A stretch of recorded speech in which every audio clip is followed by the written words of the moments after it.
السلام علیکم، میں ہوں آپ کی ہوسٹ سمینہ اور آپ دیکھ رہے ہیں وائرل پوائنٹ۔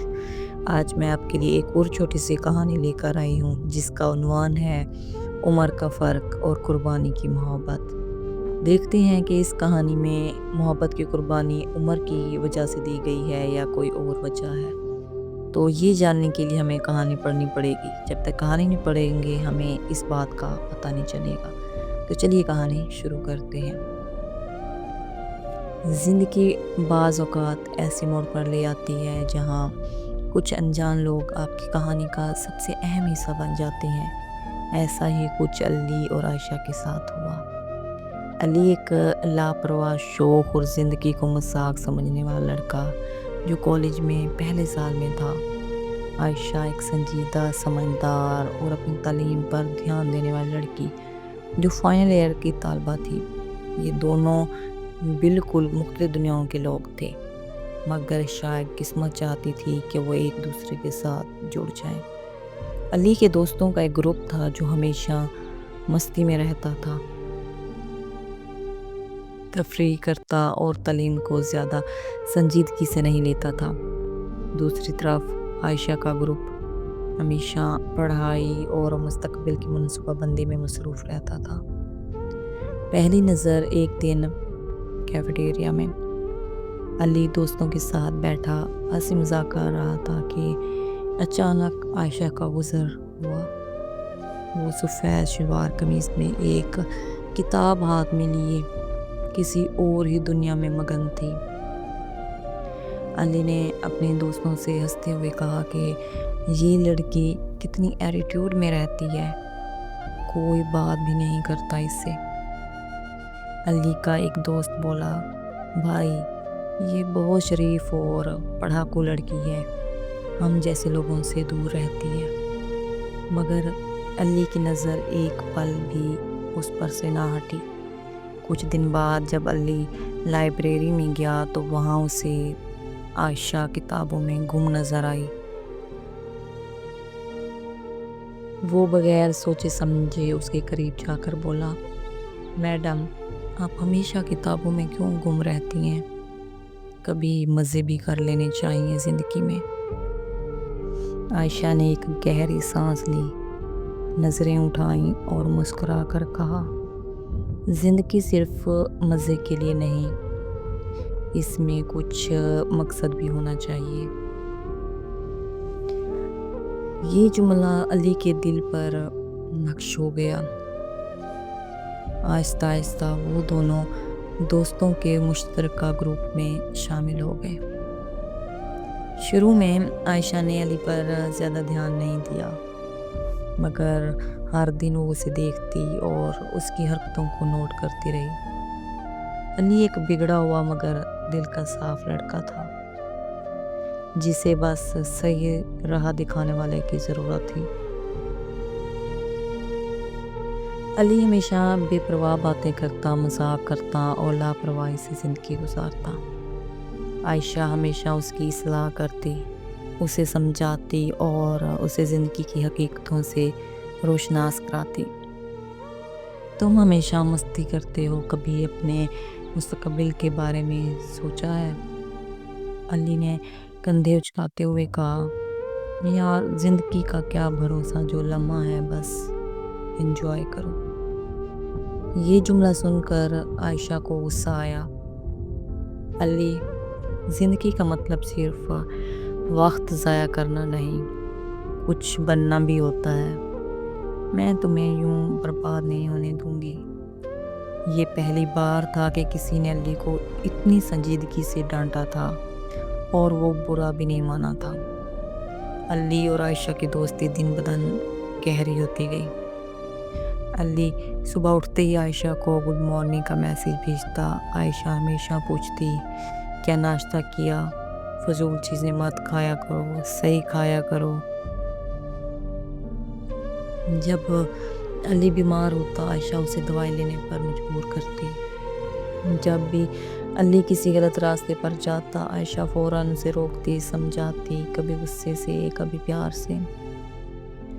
ایک دن علی نے دوستوں کے ساتھ سگریٹ پی لی۔ اور جیسے ہی عائشہ کو پتہ چلا اس نے فوراً اسے کال کی۔ علی، تمہیں شرم نہیں آتی؟ تم جانتے ہو یہ صحت کے لیے کتنا نقصان دہ ہے۔ علی ہنستے ہوئے بولا، بس ایک لی تھی، عادت نہیں ہے۔ عائشہ نے سخت لہجے میں کہا، ابھی وعدہ کرو کہ دوبارہ نہیں پیو گے۔ علی نے وعدہ کر لیا کیونکہ وہ عائشہ کو کھونا نہیں چاہتا تھا۔ عائشہ کے لیے علی کو صحیح راستے پر لانا ایک مشن تھا، لیکن علی کے لیے یہ محبت بن چکی تھی اور وہ اس کے بغیر ایک دن بھی نہیں رہ سکتا تھا۔ وہ ہر بات سب سے پہلے عائشہ سے کرتا، وہ ہر مسئلے میں اسی کو دیکھتا۔ عائشہ بھی علی سے بہت قریب ہو چکی تھی، لیکن انہیں احساس نہیں تھا کہ یہ دوستی محبت کا رنگ لے چکی تھی۔ ایک دن علی نے مذاق میں کہا، اگر تم میری زندگی میں نہ ہوتی تو شاید میں کبھی صحیح نہ ہو پاتا۔ عائشہ نے مسکرا کر کہا، تو ہمیشہ صحیح رہنا، کیونکہ میں ہمیشہ تمہارے ساتھ نہیں رہوں گی۔ یہ سن کر علی کو ایک عجیب سا خوف محسوس ہوا، جیسے کچھ برا ہونے والا ہو۔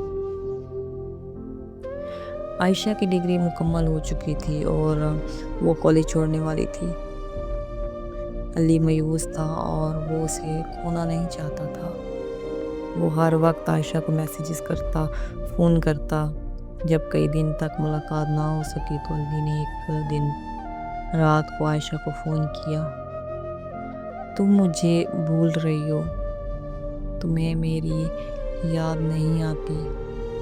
عائشہ خاموش رہی، پھر بولی، علی، سب کچھ ہمیشہ ایک جیسا نہیں رہتا، مجھے اب آگے بڑھنا ہے۔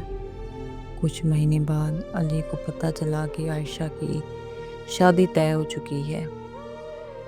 اس نے فوراً اسے کال کی، یہ کیا کر رہی ہو؟ تم نے ایک بار بھی نہیں سوچا کہ ہم ایک ساتھ زندگی گزار سکتے ہیں؟ عائشہ نے آنکھوں میں آنسو لیے کہا، علی، ہمارے درمیان محبت ضرور ہے، لیکن حقیقتوں کو نظر انداز نہیں کر سکتے۔ علی، ہمارے درمیان کچھ بھی ممکن نہیں ہے۔ عمر کا فرق، خاندان کی مخالفت، سماج کی حقیقتیں، یہ سب ہمیں الگ کر دیں گی۔ علی نے لڑنے کی کوشش کی، لیکن دونوں کی فیملیز نے ان کی محبت کو قبول کرنے سے انکار کر دیا۔ منگنی کے بعد علی اور عائشہ کی ایک آخری ملاقات ہوئی۔ علی نے روتے ہوئے کہا، میں تمہارے بغیر نہیں رہ سکتا۔ عائشہ نے مسکراتے ہوئے کہا، میں بھی نہیں، لیکن ہمیں الگ ہونا ہے۔ پھر وہ چلی گئی، ہمیشہ کے لیے۔ علی کامیاب انسان بن گیا جیسا کہ عائشہ چاہتی تھی، لیکن وہ کبھی خوش نہیں رہ سکا، کیونکہ اس کی خوشی عائشہ تھی۔ عائشہ کی شادی ہو گئی، لیکن اس کا دل ہمیشہ علی کے ساتھ رہا۔ یہ محبت ادھوری رہ گئی، لیکن ہمیشہ زندہ رہی۔ اس کہانی کو پڑھ کے یہ پیغام ہے کہ محبت ہمیشہ ساتھ رہنے کا نام نہیں، بعض اوقات قربانی دینے کا نام ہوتا ہے۔ یہ تھی ہماری آج کی کہانی۔ امید کرتی ہوں کہ آپ کو یہ کہانی پسند آئی ہوگی۔ اگر آپ کو یہ کہانی پسند آئی ہے تو کمنٹس میں بتائیں کہ کیسی لگی ہے آپ کو یہ کہانی، پسند آئی ہے یا نہیں۔ اور اگر پسند آئی ہے تو شیئر بھی ضرور کریں، لائک کریں، سبسکرائب کریں۔ ملتے ہیں اگلی ویڈیو میں، تب تک اللہ حافظ۔